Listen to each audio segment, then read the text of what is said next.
Hello बच्चों, नमस्कार। आज का हमारा टॉपिक है वो आपका जो पेपर है, सेकंड पेपर है,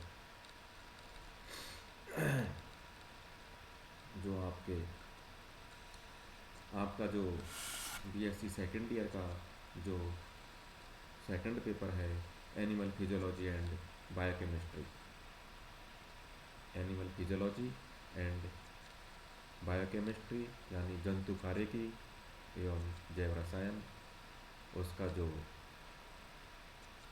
थर्ड यूनिट है या जो सेक्शन है बायोकेमिस्ट्री यानी जैव रसायन, उसका टॉपिक है ग्लाइकोलाइसिस।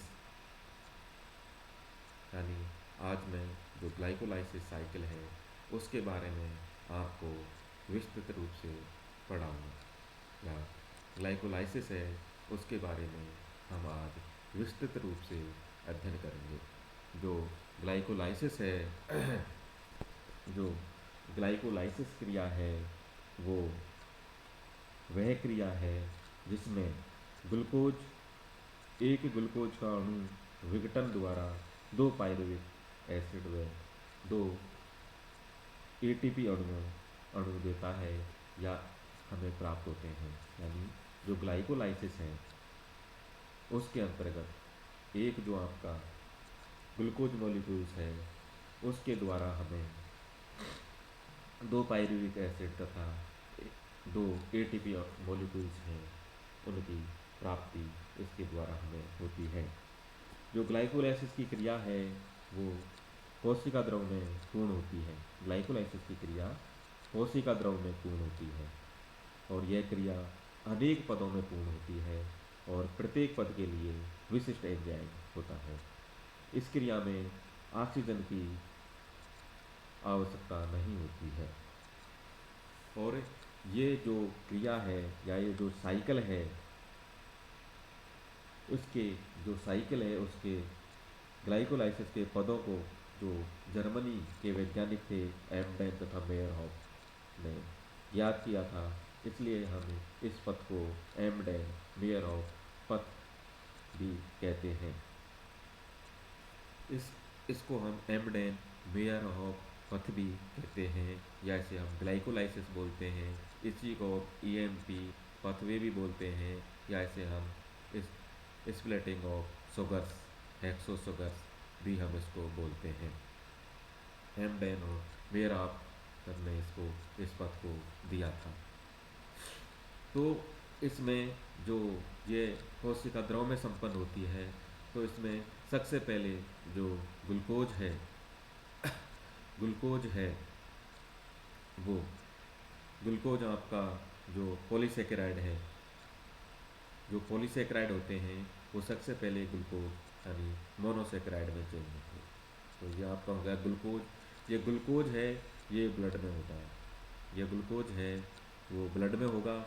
तो इसलिए ग्लूकोज है और आपको पता है कि जो ग्लाइकोलाइसिस साइकिल है वो कोशिका द्रव में संपन्न होती है।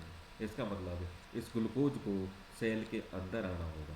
तो ये आपकी जैसे सेल मेम्ब्रेन है, तो जो सेल मेम्ब्रेन है उसमें एक एंजाइम पाया जाएगा, उसको हम बोलते हैं ग्लूकोज परमिएज।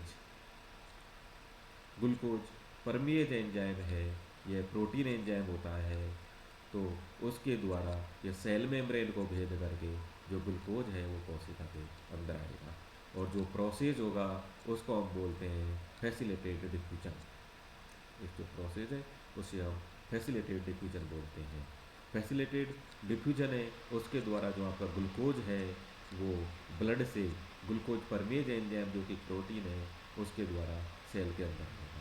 तो जो इसकी पहली पहली जो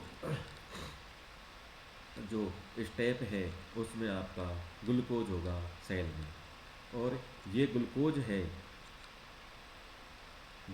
जो ग्लूकोज है वो आपका चेंज होगा ग्लूकोज 6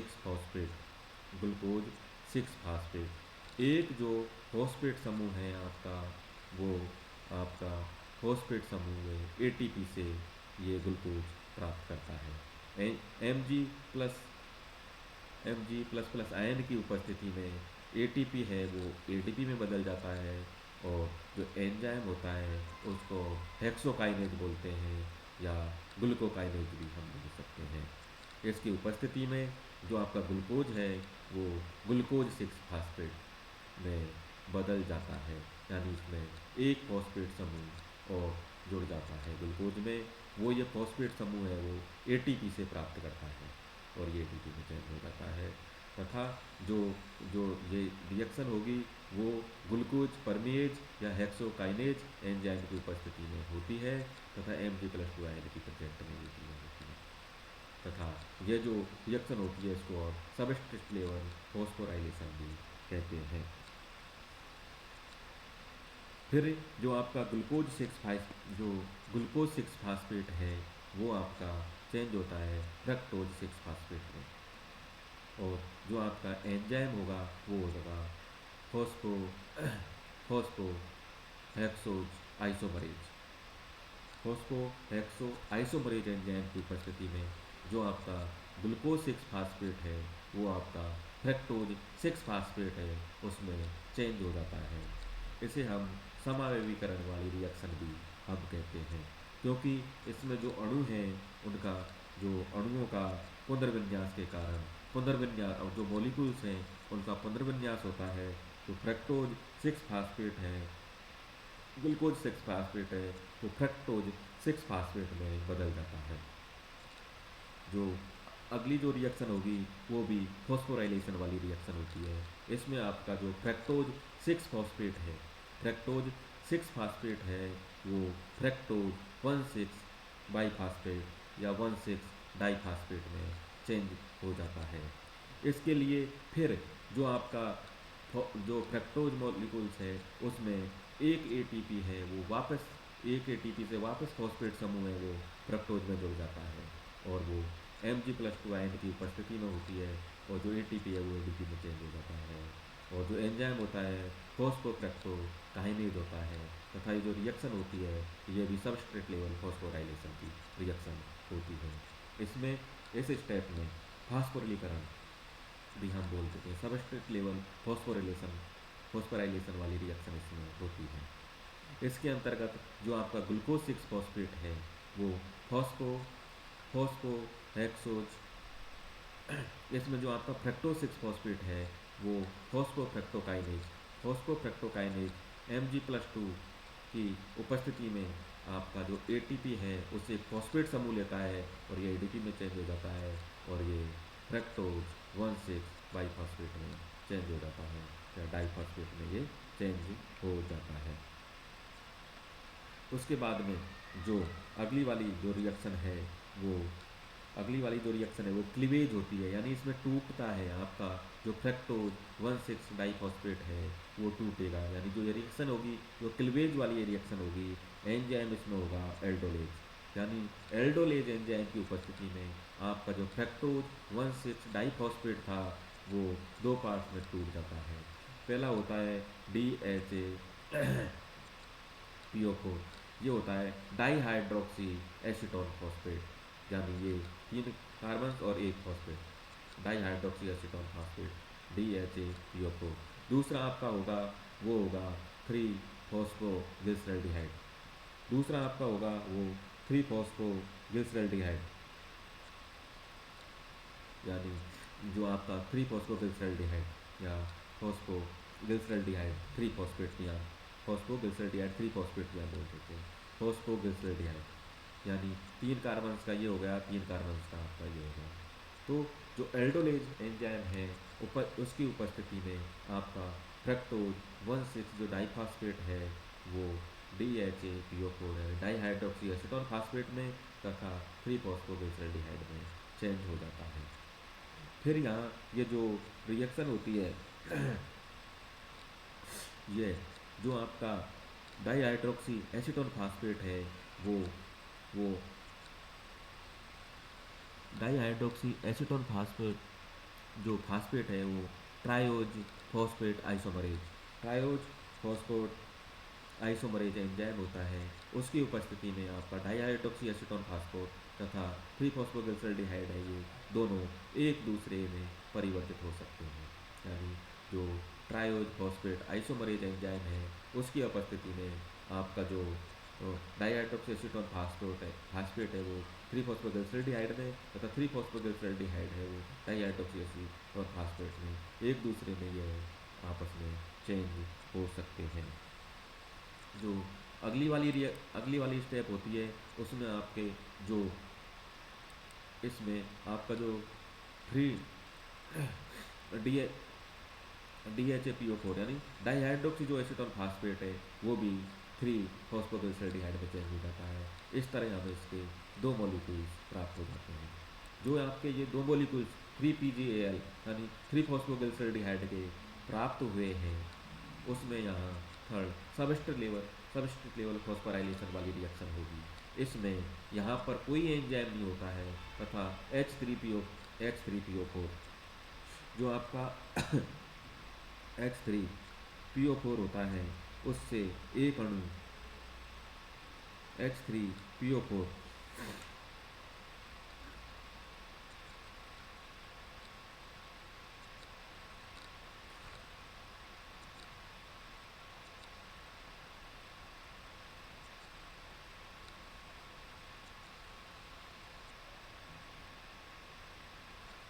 इस स्टेप में यहाँ दो दो अणु जो आपके 3-फॉस्फोग्लिसरॉल्डिहाइड के जो हमें प्राप्त हुए थे यानी एक तो 3-फॉस्फोग्लिसरॉल्डिहाइड दूसरा आपका डाईहाइड्रोक्सी एसीटोन है वो भी उसमें चेंज हो गया था। तो इसके दो मॉलिक्यूल्स हमें प्राप्त हो रहे थे। तो जो आपका 3-फॉस्फो 3-फॉस्फोग्लिसरॉल्डिहाइड है वो यहाँ पर H3PO4 जो H3PO4 है फास्फोरिक एसिड H3PO4 है फास्फोरिक एसिड है, इससे एक फॉस्फेट अणु है वो 3PGL ग्रहण कर लेता है।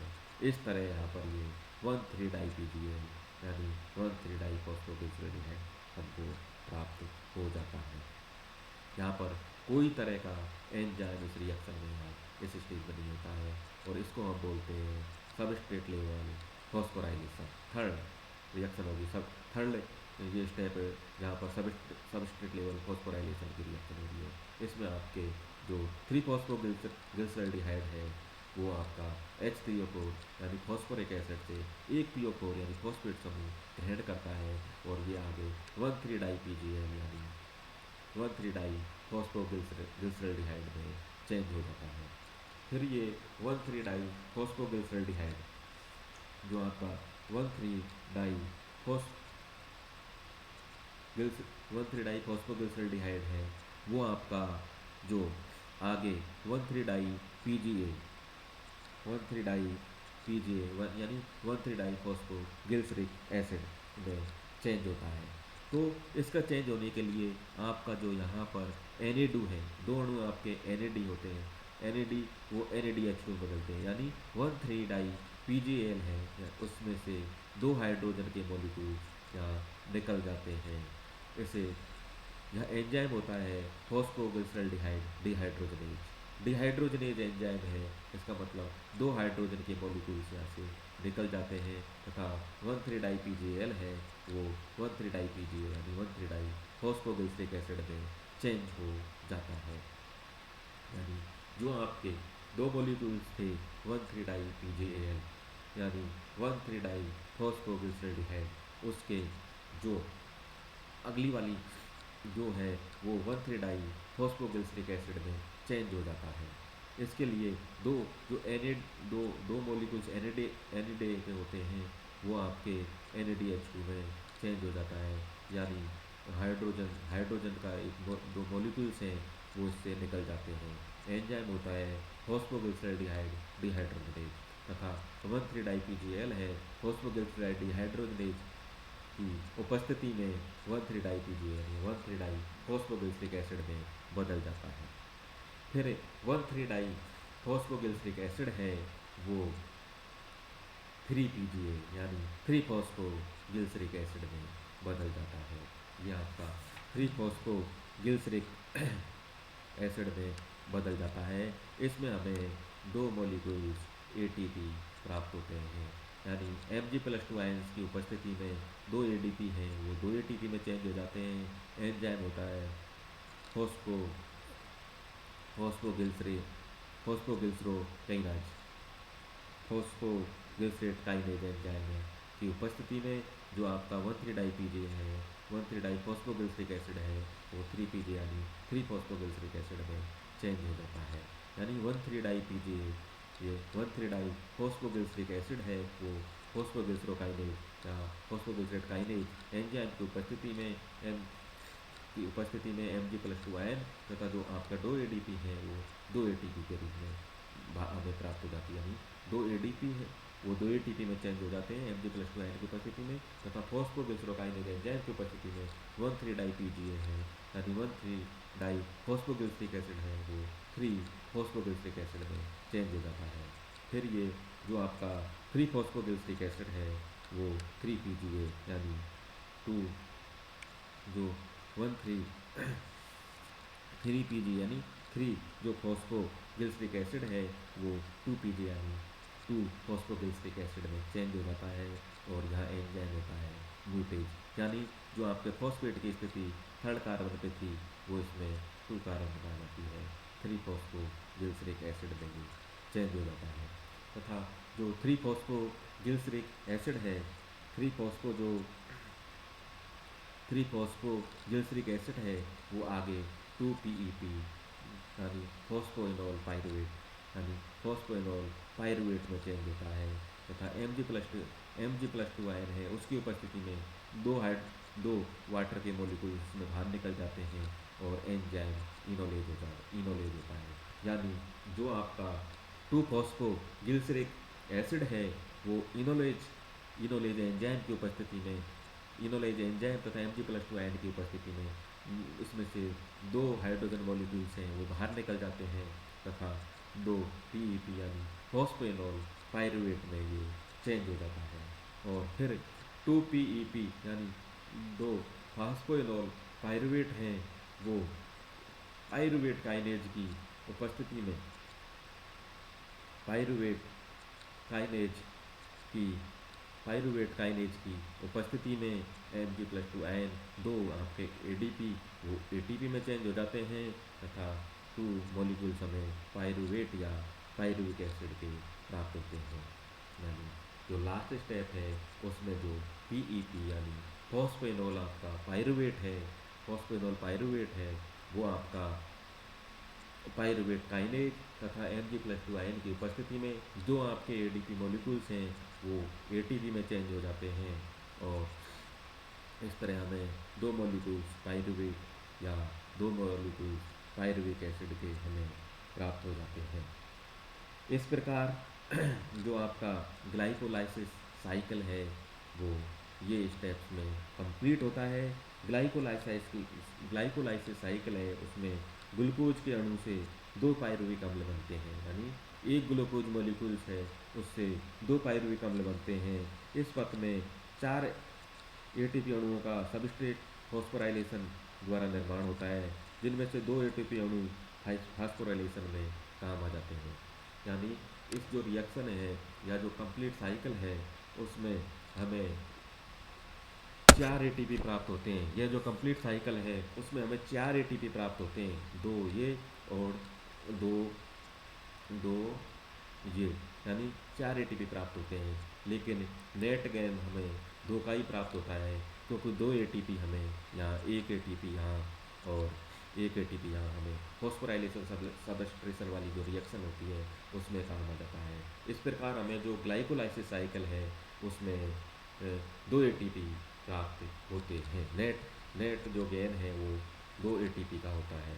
इस तरह हम देखते हैं कि बच्चों जो ग्लाइकोलाइसिस ये पथ है उसको EMP पथ भी बोलते हैं, स्प्लिटिंग ऑफ शुगर या हेक्सोसुगर भी बोलते हैं। एम्डेनमेयरऑफ ने इसको सबसे पहले दिया था। और ये जो आपका कोशिका द्रव है उसमें ये जो आपका ग्लाइकोलाइसिस साइकिल है वो संपन्न होता है। धन्यवाद बच्चों, और इस कोरोना महामारी में सुरक्षित रहें, सेफ रहें, घर पर रहें। धन्यवाद।